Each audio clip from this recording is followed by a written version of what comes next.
Steve jobs প্রযুক্তিগত দুনিয়াকে যে কয়েকশো বছর এগিয়ে দিয়েছিল, পরিত্যক্ত গ্যারেজ থেকে গড়ে তুলেছিল বিলিয়ন ডলারের কোম্পানি, যার হাত ধরেই জন্ম বিখ্যাত অ্যাপল থেকে শুরু করে নেক্সট এবং পিক্সারের মতো কোম্পানির। কেমন ছিল কয়েক যুগ ধরে টেক দুনিয়ার রাজত্ব করা এই মানুষটার জীবন? কি ছিল একজন বিশ্ববিদ্যালয়ের গণ্ডি পার হতে না পারার ছেলের বিশ্ব বদলানোর গল্প? সফলতার আড়ালে থাকা সেই স্ট্রাগলের গল্পটি আজ আপনাদের শোনাবো। এই গল্প থেকে আপনারা জীবন সম্পর্কে অনেক কিছুই শিখতে পারবেন, তাই গল্পটি মন দিয়ে শোনার অনুরোধ রইল। তো আসুন শুরু করা যাক। অক্টোবর 23, 2001 স্টিভ জবস একটা সেমিনারে প্রেজেন্টেশন দিতে আসেন। স্টিভকে দেখেই সেমিনারের সবাই দাঁড়িয়ে করতালি দিয়ে তাকে স্বাগত জানায়। স্টিভ জবস ততদিনে অনেক যুগান্তকারী ডিভাইস বিশ্বকে দিয়েছেন, কিন্তু আজ তিনি এমন একটা ডিভাইসের কথা বলেন যেটার ব্যাপারে আগে কখনো শোনা যায়নি। তিনি পকেট থেকে একটা ছোট্ট ডিভাইস বের করে বলেন, এটার নাম আইপড। এর মাধ্যমে 1000টা গান সবসময় আপনি পকেটে নিয়ে ঘুরতে পারবেন। যে সময়ে মানুষের ভিসিআর, সিডি, ডিভিডি ক্যাসেটে ছিল শুধুমাত্র মিউজিক প্লেয়ার, সেখানে ছোট একটা ডিভাইসের মাধ্যমে এতগুলো গান সংরক্ষণ করা যাবে, আবার যে কোনো জায়গায় এটা ইজিলি বহন করা যাবে। এটা অনেকটা স্বপ্নের মতো ছিল। সেই স্বপ্ন স্টিভের হাতে দেখে সবাই উচ্ছ্বাসে করতালি মুখর হয়ে পড়ে। সবার এই উচ্ছ্বাস দেখে স্টিভের সেই অতীতের সময়গুলো মনে পড়ে, যখন সে নিজেও জানত না লাইফ কখনো তাকে এই অবস্থানে নিয়ে আসবে। তখন 1974 সাল। স্টিভ রিড কলেজে পড়াশোনা করছিল, কিন্তু পড়াশোনার প্রতি তার তেমন একটা আগ্রহ ছিল না। তাই তিনি বিশ্ববিদ্যালয় ছাড়ার সিদ্ধান্ত নেন। ক্যাম্পাস থেকে বের হওয়ার সময়ে তার একজন প্রফেসরের সাথে দেখা হয়। প্রফেসর স্টিভকে বলে সে একজন আর্টিস্ট, তার কোনো ডিজাইন ক্লাসে অ্যাটেন্ড করা উচিত। স্টিভ জানায় সে আর্ট পছন্দ করে, কিন্তু সেটা ক্যারিয়ার হিসেবে নিতে চায় না। তখন প্রফেসর তাকে ইঞ্জিনিয়ারিংয়ের ব্যাপারে জিজ্ঞেস করে, কেননা টেকনোলজির ব্যাপারে স্টিভের বেশ নলেজ ছিল। কিন্তু স্টিভ জানায় এসব পড়াশোনা করে ডিগ্রি নিয়ে তার কোনো লাভ নেই, সে এসব থেকে বের হতে চায়। প্রফেসরের সাথে কথা শেষ করে যাওয়ার সময়ে সে জুলি নামের একটা মেয়েকে কিছু আঁকাআঁকি করতে দেখে বেশ কৌতূহলী হয়ে পড়ে। স্টিভ তাকে এটার ব্যাপারে জিজ্ঞেস করলে জুলি বলে এটা ক্যালিগ্রাফি। ক্যালিগ্রাফি দেখার পরে স্টিভ এটা করার জন্য বেশ আগ্রহী হয়ে ওঠে। সে নিয়মিত ক্যালিগ্রাফি ক্লাসে অ্যাটেন্ড করতে শুরু করে। এই সময় জুলির সাথেও তার বেশ ঘনিষ্ঠতা গড়ে ওঠে। স্টিভ কিছুটা ড্রাগ অ্যাডিক্টেডও হয়ে পড়ে, কিন্তু সে সময় তার নিজের লক্ষ্য বলে কিছুই ছিল না। তাই নিজের লক্ষ্য ঠিক করার জন্য সে ধর্মীয় আলোচনায় অংশ নেয়। এমনকি সে ইন্ডিয়াতেও ঘুরতে চলে আসে। ইন্ডিয়ান সংস্কৃতি তার মনে বেশ প্রশান্তির যোগান দেয়। অবশেষে ফরেন ট্যুর শেষ করে নিজের মনকে শান্ত করে সে একটা কোম্পানিতে চাকরিতে জয়েন করে, যেখানে গেম তৈরি করা হতো। কিন্তু এসব সাদামাটা বোরিং গেম তার কাছে ভালো লাগতো না। সে ভিন্ন কিছু করতে চাইতো। তাই এই নিয়ে সে বসের সাথে কথা বলে, এমনকি তর্কাতর্কিও হয়ে যায়। সেই সময়টাতে রঙিন গেমের কথা কল্পনাও করা যেত না। সেই সময় স্টিভ চ্যালেঞ্জ ছুড়ে দেয়, সে মাত্র 4 দিনে রঙিন গেম বানিয়ে দেখাবে। বস তার কনফিডেন্ট দেখে তাকে বলে সে যদি রঙিন গেম বানিয়ে দিতে পারে তাহলে কোম্পানির পক্ষ থেকে তাকে $5000 পুরস্কার দেওয়া হবে। স্টিভ সেদিনই তার নতুন প্রজেক্ট নিয়ে কাজ শুরু করে, কিন্তু গেমটা বানানোর জন্য স্টিভের কাছে যথাযথ সার্কিট বোর্ড ছিল না। তাই এই ব্যাপারে সে ওয়াজনিয়াক নামের একজনের সাহায্য নেয়, যে তার বন্ধু ছিল। স্টিভ ওয়াজের কাছ থেকে একটা সার্কিট বোর্ড বানিয়ে নেয়। ওয়াজ তাকে বলে সে যা করতে চলেছে তা অবশ্যই যুগান্তকারী একটা চিন্তাধারা, কিন্তু এই কাজের জন্য স্টিভ কত টাকা পাবে? যদিও ওয়াজ তাকে ফ্রিতে বোর্ড বানিয়ে দিচ্ছিল, তবুও স্টিভ ওয়াজকে মিথ্যা করে বলে সে কাজটা করতে পারলে $700 পাবে। যাই হোক, বোর্ড বানানো শেষ হলে স্টিভ তার গেম বানানোর কাজে লেগে পড়ে এবং মাত্র 4 দিনের ভেতরেই সে একটা রঙিন গেম বানিয়ে ফেলে। গেমটা দেখে বস বেশ খুশি হয় এবং স্টিভকে তার প্রাপ্য সম্মানই বুঝিয়ে দেয়। টাকাটা নিয়ে স্টিভ ওয়াজের কাছে যায়। ওয়াজকে সে $350 দেয় তার কাজের জন্য, যদিও ওয়াজের টাকার ওপরে বিশেষ একটা আগ্রহ ছিল না। ওয়াজ এ সময় একটা বিশেষ প্রজেক্ট নিয়ে কাজ করছিল, তার ধ্যান জ্ঞান সেটাতেই আটকে ছিল। এই সময় স্টিভ টেবিলে একটা ভিন্ন ধরনের বোর্ড দেখতে পেয়ে ওয়াজকে জিজ্ঞেস করে এটা কি জিনিস। ওয়াজ বলে এটা একটা কম্পিউটার টার্মিনাল বোর্ড, এটার সাথে টিভি জুড়ে দিলে তারা কি কমান্ড করছে সব কিছু মনিটরে দেখা যাবে। স্টিভ সেটা নিজে চালিয়ে হতবাক হয়ে যায়। তার মাথায় চট করে একটা বুদ্ধি চলে আসে কম্পিউটার মাদারবোর্ড বানানোর। তারা যদি এই প্রজেক্টটা সফল করতে পারে তাহলে কেউ আর রুম সাইজের কম্পিউটার কিনবে না, এটাই হয়ে উঠবে প্রথম পার্সোনাল কম্পিউটার। কিন্তু ওয়াজ এটা নিয়ে এত বেশি আশাবাদী ছিল না। সে জাস্ট নিজের শখের বসে এটা নিয়ে কাজ করছিল, কিন্তু স্টিভ এটা থেকে বাণিজ্যিক সফলতা দেখতে পাচ্ছিল। তাই সে এই প্রজেক্টের ওপরে প্রেজেন্টেশন দিতে ওয়াজকে স্ট্যানফোর্ড ইউনিভার্সিটির হোমব্রিড কম্পিউটার ক্লাবে নিয়ে যায়। যাওয়ার পথে স্টিভ এই প্রজেক্টের একটা নামও ঠিক করে ফেলে, সেটা হলো অ্যাপল। যদিও এটা একটা ফলের নাম, কিন্তু এটা সহজ এবং মানুষের দৈনন্দিন পরিচিত একটা নাম, আর এই জন্যই সে এই নামটা সিলেক্ট করে, যাতে মানুষের মুখে মুখেই এটার অটোমেটিক প্রমোশন হয়ে যায়। যাই হোক, স্টিভ আর ওয়াজ সেমিনারে পৌঁছালে ওয়াজ তার ডিভাইস সম্পর্কে প্রেজেন্টেশন দিতে ওঠে, কিন্তু সে কিছুতেই ঠিকঠাক মতো বলতে পারছিল না, তাই উপস্থিত সবাই বোর হয়ে যায়। কেউই এই প্রজেক্টের ব্যাপারে কোনো আগ্রহ দেখায় না। স্টিভ হতাশ হয়ে বেরিয়ে যাচ্ছিল, তখন পার্কিং লটে পল টেরেল নামের এক ব্যক্তি তাকে ডাক দেয়। পলের মাউন্ট ভিউতে লোকাল কম্পিউটার পার্টসের দোকান আছে। সে তাদের প্রজেক্টে আগ্রহী হয় এবং একটা ভিজিটিং কার্ড দিয়ে চলে যায়। যদিও স্টিভের পলের উপরে খুব বেশি এক্সপেকটেশন ছিল না, তবুও সে তার স্টোরে দেখা করতে যায় এবং জিজ্ঞেস করে সে এই প্রোডাক্টটা চায় কিনা। পল প্রথমে এমন ভান ধরে যেন সে জাস্ট আগ্রহ দেখিয়েছে, কেনার ব্যাপারে এখনও সে ভাবেনি। তবুও কথায় কথায় দামাদামির পরে দুজনের মধ্যে একটা ডিল হয়ে যায়। স্টিভ আগামী 3 মাসের মধ্যে পলকে 50টি মাদারবোর্ড দেবে, আর প্রতিটির জন্য পল তাকে $500 পে করবে। ডিল শেষ করে স্বপ্নের পথে যাত্রা করতে স্টিভ ওয়াজকে নিয়ে তার বাড়িতে আসে। এতগুলো প্রোডাক্ট বানানোর জন্য তাদের একটা ওয়ার্কশপের প্রয়োজন ছিল, কিন্তু ভাড়া দেওয়ার মতো অর্থ তাদের কাছে ছিল না। তাই স্টিভ বাড়িতেই তার বাবার পুরনো গ্যারেজকে ওয়ার্কশপ বানিয়ে ফেলে। এরপর ওয়াজ তার ইউনিট বানাতে শুরু করে, কিন্তু স্টিভ একটু খুঁতখুঁতে স্বভাবের ছিল। সে সব কিছু পারফেক্টলি চাইতো, তাই ওয়াজ একটু বিরক্ত হয় আর বলে এত পারফেক্টভাবে বানাতে গেলে তারা 3 মাসের ভেতরে 50টি বোর্ড ডেলিভারি দিতে পারবে না। তখন স্টিভ এটা নিয়ে ভাবে এবং তার পরিচিত আরও 3 জন এক্সপার্টকে নিয়ে আসে। তারপরে তারা সম্মিলিতভাবে ফুল দমে কাজ শুরু করে দেয়। তারা এই প্রজেক্টের নাম দেয় অ্যাপল কম্পিউটার 1। 3 মাসের মধ্যেই তাদের প্রজেক্ট কমপ্লিট হয়ে যায় এবং তারা পলকে প্রোডাক্টগুলো ডেলিভারি দেয়। পল সেগুলো দেখে বলে, এগুলো তো শুধু মাদারবোর্ড, এর বাকি অংশগুলো কই? Monitor, keyboard, mouse, power supply ছাড়া মানুষ কেন এগুলো কিনবে? সাধারণ পাবলিক তো আর তোমাদের মতো ইঞ্জিনিয়ার না যে তারা শুধু এই সার্কিট বোর্ড থেকেই পার্সোনাল কম্পিউটার বানিয়ে ফেলবে। তারা এগুলো তখনই কিনবে যখন এগুলোর পুরো সেট থাকবে। পলের কথায় স্টিভের বন্ধুরা মর্মাহত হয়, কিন্তু স্টিভ মাথা ঠান্ডা রাখে এবং পলকে বুঝিয়ে বলে, আপনি এইগুলো মানুষকে ডেমো হিসেবে দেখান, তাদের বোঝান এগুলো দিয়ে তারা কি করতে পারবে। তারা একবার এর আসল সুবিধা বুঝে গেলে তারা এটা কিনতে মরিয়া হয়ে উঠবে। তখন আপনি তাদের কাছে মাদারবোর্ড, মনিটর, কিবোর্ড, মাউস সব কিছু আলাদা আলাদাভাবে বিক্রি করতে পারবেন। এতে আপনার লাভও আরও বেড়ে যাবে। ব্যবসায়িক দিক দিয়ে চিন্তা করে পলের স্টিভের আইডিয়াটা পছন্দ হয়, তাই সে আর কিছু বলে না। প্রথম প্রজেক্ট সফল হবার পরে স্টিভ তার সেকেন্ড প্রজেক্ট নিয়ে চিন্তাভাবনা শুরু করে দিয়েছিল। স্টিভ প্ল্যান করেছিল সে এবার পুরো সেট সহ পরিপূর্ণ কম্পিউটার তৈরি করে বিক্রি করবে, আর এই জন্য তার একজন এক্সট্রা অর্ডিনারি কোনো এক্সপার্টকে প্রয়োজন ছিল। তাই সে রেড হোল্ড নামের একজনকে নিয়ে এসে সেই কাজের দায়িত্ব দেয়। তাদের কাছে পর্যাপ্ত কর্মচারী থাকলেও কোনো ইনভেস্টর ছিল না, তাই তারা তাদের প্রজেক্ট শুরু করতে পারছিল না। স্টিভ ইনভেস্টরদের একটা তালিকা তৈরি করে এবং সবাইকে ফোন দিয়ে তার আইডিয়া সম্পর্কে বলে, কিন্তু সবাই একে একে তাকে রিজেক্ট করে দিতে থাকে। একটা পর্যায়ে স্টিভ একেবারে হতাশ হয়ে পড়ে। ঠিক এই সময় আলোর দিশা হয়ে মাইক মার্কোলা নামের একজন তার কাছে আসে। স্টিভ যে কোম্পানিতে চাকরি করত সে আটারি কোম্পানির সিইও ডন ভ্যালেন্টাইনের রেফারে তিনি এখানে এসেছেন। তিনি স্টিভের প্রজেক্টে ইনভেস্ট করতে আগ্রহ দেখান। তিনি প্রাথমিকভাবে $90,000 ইনভেস্টের কথা বলেন, কিন্তু স্টিভ বলে দেয় সে $3 লাখ ইনভেস্ট চায় এবং 10% সুদে $2.5 লাখ লোন চায়। টাকার অ্যামাউন্টটা অনেক বড় ছিল, তবু স্টিভের উপরে ভরসা রেখে মাইক তাকে ইনভেস্ট করতে রাজি হয়ে যায়। সবার তো আনন্দে লাফিয়ে ওঠার মতো অবস্থা হয়, কিন্তু স্টিভের লাইফে এরই মধ্যে আবার আরেক ঝামেলা এসে হাজির হয়। তার এক্স গার্লফ্রেন্ড জুলি এসে জানায় সে প্রেগনেন্ট আর তার গর্ভে স্টিভের সন্তান। স্টিভ এটা শুনে রেগে যায় আর বলে জুলি অন্যের বাচ্চার দায় তার উপরে চাপানোর চেষ্টা করছে। সে যখন ইন্ডিয়ায় ছিল জুলি তখন অন্য কারোর সাথে রিলেশনে ছিল, তাই জুলির গর্ভের বাচ্চাকে স্টিভ অস্বীকার করে এবং তাকে বাড়ি থেকে বের করে দেয়। এর কয়েক মাস পরে তাদের পূর্ণাঙ্গ কম্পিউটার বানানো কমপ্লিট হয়।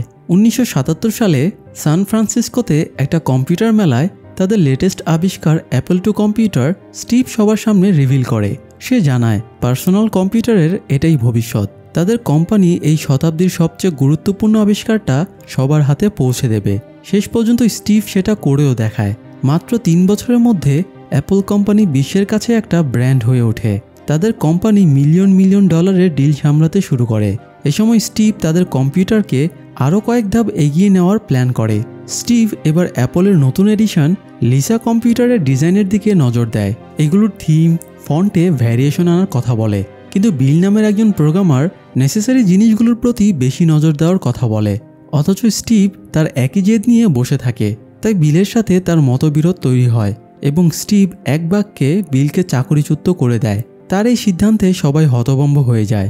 একজন বিলের পক্ষ নিয়ে বলে সে এই কোম্পানির বেস্ট প্রোগ্রামার, তাকে চাকরি থেকে ছাড়িয়ে দেওয়া ভুল সিদ্ধান্ত হবে। কিন্তু স্টিভ বলে তার বেস্ট না, বরং লয়াল লোক লাগবে যার চিন্তা থাকবে সুদূর প্রসারী। স্টিভের অ্যাগ্রেসিভ আচরণ দেখে এই পর্যায়ে স্টিভের উপরে আর কেউ কথা বলে না। এই সময় একজন পিএ এসে জানায় বাইরে প্রসিকিউশন অফিস থেকে একজন লয়ার এসেছে স্টিভের সাথে দেখা করতে। স্টিভ লয়ারের সাথে দেখা করলে সে জানায় জুলি একটা মেয়ে বাচ্চার জন্ম দিয়েছে, সেই বাচ্চা মেয়েটির নাম লিসা। জুলি কোর্টে কেস করেছে লিসার বাবার পিতৃ পরিচয় এবং ভরণ পোষণের জন্য। স্টিভ লয়ারকে জানায় সে এই বাচ্চাটাকে কিছুতেই স্বীকার করবে না। লয়ার বলে নিয়ম অনুযায়ী তাকে এই পেপারসগুলোকে সাইন করা লাগবে, বাকিটা কি হবে সেটা কোর্ট ঠিক করবে। স্টিভ লয়ারের সাথে ডিল শেষ করে লাঞ্চের টেবিলে যায়। সেখানে সে মাইকের সাথে কোম্পানির শেয়ার হোল্ডারের ব্যাপারে কথা বলছিল। ড্যানিয়েল প্রথম থেকেই এই প্রতিষ্ঠানের সাথে জড়িত ছিল, তাই ড্যানিয়েল কোম্পানির শেয়ার দাবি করছিল, কিন্তু স্টিভ ড্যানিয়েলকে শেয়ার দিতে নিষেধ করে দেয়। শুধু ড্যানিয়েলই না, প্রথম থেকেই তার সাথে কাজ করা বিল এবং ক্রিসকেও সে কোম্পানির শেয়ার দিতে অনিচ্ছা জানায়। এই ব্যাপারটা ওয়াজ জানতে পেরে স্টিভের সাথে দেখা করতে আসে। সে জিজ্ঞেস করে স্টিভ তাদের সাথে এরকম অনুচিত কাজ কেন করলো। স্টিভ জানায় ওরা লো গ্রেডের টেকনিশিয়ান, ওরা নিজেদের কাজ করছে, এই পর্যন্তই ঠিক আছে, ওদের মাঝে বড় কোনো ভিশন নেই, তাই ওরা কেউ শেয়ার পাওয়ার যোগ্য না। এটা শুনে ওয়াজ বেশ আপসেট হয় এবং ভারী কিছু কথা বলে বেরিয়ে যায়। পরের দিন অ্যাপল কোম্পানির জন্য একটা গুরুত্বপূর্ণ দিন ছিল। এই দিন কোম্পানির শেয়ার মার্কেটে ছাড়া হয়, আর প্রথম দিনেই 4.5 মিলিয়নের বেশি শেয়ার বিক্রি হয়ে যায়। এটা ছিল এখন পর্যন্ত কোম্পানির সবচেয়ে বড় সফলতা। কিন্তু এর কিছুদিনের ভেতরেই সে লিসা কোম্পানির পেছনে এত বেশি সময় এবং টাকা নষ্ট করে ফেলেছিল যে সেটা কোম্পানির জন্য হুমকি হয়ে দাঁড়াচ্ছিল। তাই কোম্পানির বোর্ড প্যানেলের চেয়ারম্যান আর্থার প্যানেল অথরিটিদের নিয়ে জরুরি বোর্ড মিটিং ডাকে। সে মাইককে বলে স্টিভের লিসা কম্পিউটার নিয়ে এই ফ্যান্টাসি তাদের টাকা এবং ব্যবসা দুটোই নষ্ট করছে। তার এই অবহেলার কারণে তাদের রাইভাল আইবিএম কোম্পানি এখন বাজারে আরও বেটার কম্পিউটার এনে ফেলেছে। তারা এখন মার্কেটে রাজত্ব করছে, তাই স্টিভকে এসবের ভেতর থেকে বেরিয়ে আসতে হবে। মাইক আর্থারকে স্টিভের পক্ষে সাফাই দেওয়ার চেষ্টা করে, কিন্তু সে নির্দেশ দেয় স্টিভকে লিসা কম্পিউটার প্রজেক্ট থেকে যেন সরিয়ে দেওয়া হয়। স্টিভ মাইকের কাছ থেকে এটা জানার পরে চিৎকার চেঁচামেচি শুরু করে দেয়। এটা তার প্রজেক্ট, সে নিজের হাতে এই কম্পিউটার তৈরি করেছে, আর তাকেই এই প্রজেক্ট থেকে বের করে দেওয়া হচ্ছে। এই ব্যাপারটা স্টিভ কিছুতেই মানতে পারছিল না। সে রাগে গজগজ করে অফিস থেকে বেরিয়ে যায়। এরপরে কিছুদিন কেটে যায়। স্টিভ নিজের মনকে শান্ত করার চেষ্টা করছিল। সে বাড়িতেই টিভি দেখে সময় কাটাচ্ছিল। টিভিতে নিউজ দেখাচ্ছিল কিভাবে অ্যাপল কম্পিউটার মানুষের হাতে হাতে পৌঁছে গিয়েছে, শিক্ষা প্রতিষ্ঠানে অবাধে ব্যবহার করার সুযোগ তৈরি হয়েছে, এরকম নানা সুখ্যাতির কথা নিউজে দেখানো হচ্ছিল। কিন্তু স্টিভের মন আটকে ছিল একটা চিঠিতে। এই চিঠিটা তার কথিত মেয়ে লিসা ব্রেনান লিখেছে। লিসা ভাঙা ভাঙা হাতে লিখেছে, বাবা, আমি কি তোমার সাথে একবার দেখা করতে পারি? স্টিভ এই চিঠিটা দেখার পরেও তার ভেতরে কোনো মায়া কাজ করে না। এরই মধ্যে একদিন মাইক স্টিভকে ফোন দিয়ে বলে তাকে নতুন একটা প্রজেক্ট দেওয়া হয়েছে। যদিও ম্যাকিনটস নামের প্রজেক্টটা আগে থেকেই চলছিল, কিন্তু এখন সেটা স্টিভকে টেক ওভার করা হয়।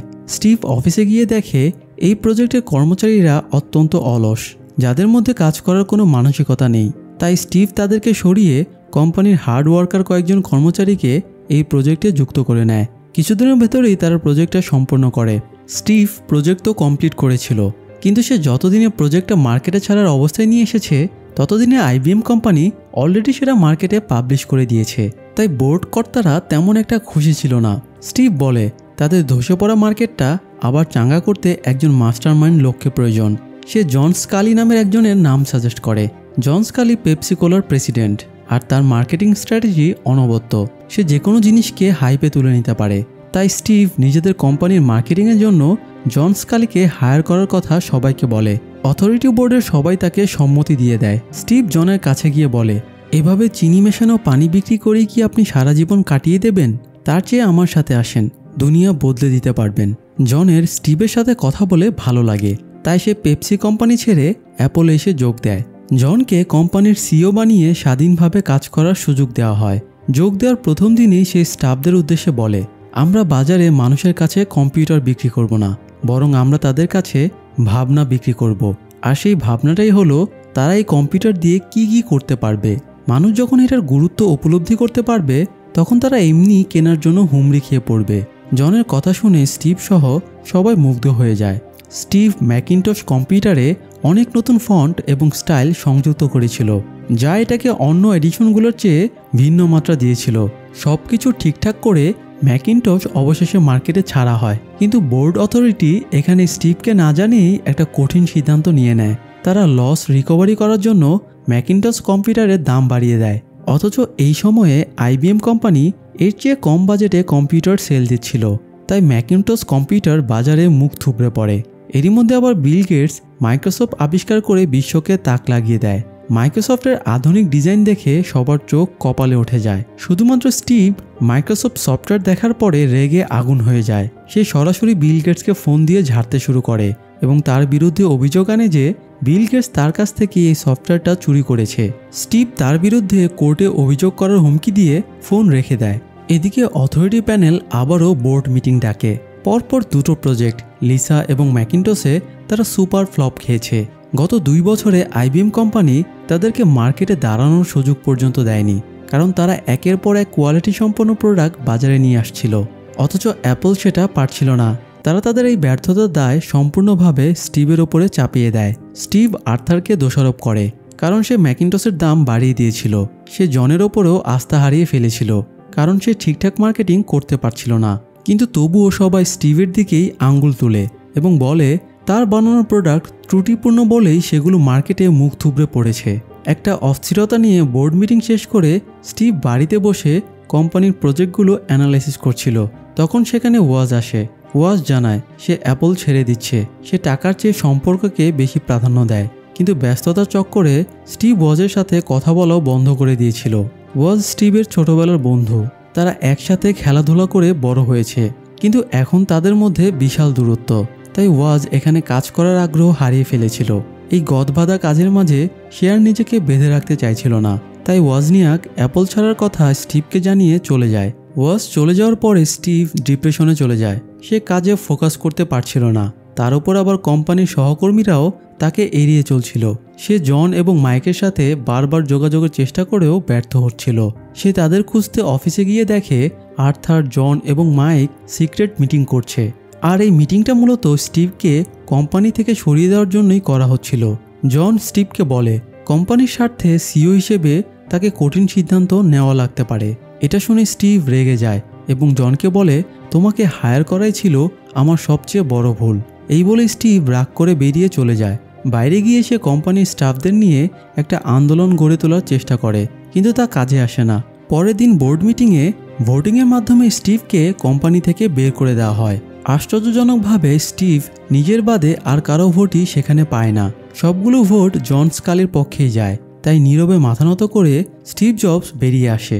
স্টিভ বাড়ি ফিরে তার বাবার সেই গ্যারেজে আবারও ঢোকে, যেখান থেকে সে সব কিছু শুরু করেছিল। সব হারিয়ে সে আবারও সেইখানেই ফিরে আসে। এরপর কেটে যায় অনেকগুলো মাস।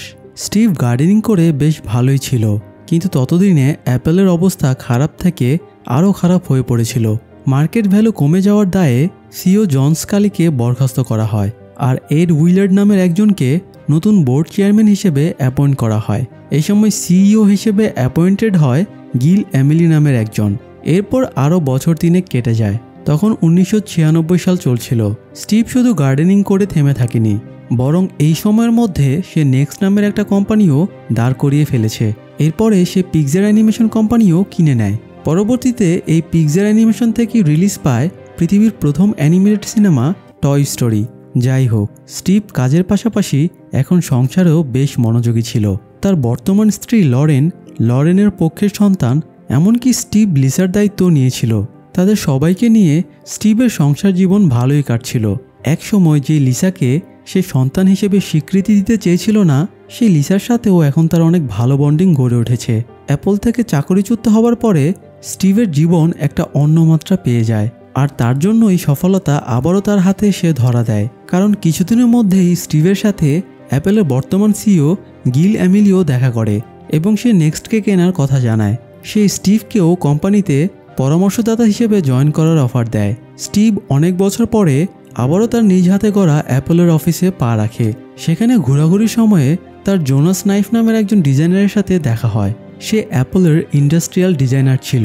তার ডিজাইনগুলো দেখে স্টিভ মুগ্ধ হয়ে যায়, কিন্তু স্টিভ জানতো এই কোম্পানির অথরিটি জোনাসের ট্যালেন্টকে মূল্যায়ন করতে পারবে না।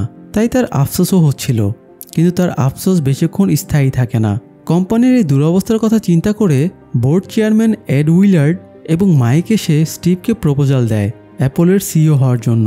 স্টিভ তাদের প্রস্তাবে রাজি হয়, কিন্তু বোর্ড মিটিংয়ে অথরিটি প্যানেলের সদস্যদের সংখ্যাগরিষ্ঠ ভোটের মাধ্যমে স্টিভকে সিইও নির্বাচিত করা হয়।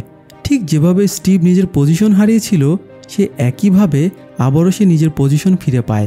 সিইও পজিশন পাওয়ার পরে স্টিভ পুরনো স্টাফ যাদের মধ্যে আর পটেনশিয়ালিটি নেই তাদের ছাঁটাই করে কোম্পানিটা নতুনভাবে দাঁড় করানোর কাজ শুরু করে। তার ভীষণ ছিল তারা মাইক্রোসফট বা ডেলের মতো হতে চাইবে না, বরং তারা তাদের পুরনো মেথডে ফিরে যাবে। তারা যে প্রোডাক্ট বানাবে সেটা শতভাগ সিকিউরিটি দিয়েই বানাবে। লো কোয়ালিটির কোনো প্রোডাক্ট তারা আর বানাবে না। এভাবেই সে অ্যাপলের নতুন ভিশন ক্রিয়েট করে। আর এরপর থেকে তো বাকিটা ইতিহাস। অ্যাপল ব্র্যান্ডের প্রোডাক্ট এখন মানুষ নিজের স্ট্যাটাস বজায় রাখার জন্য ব্যবহার করে।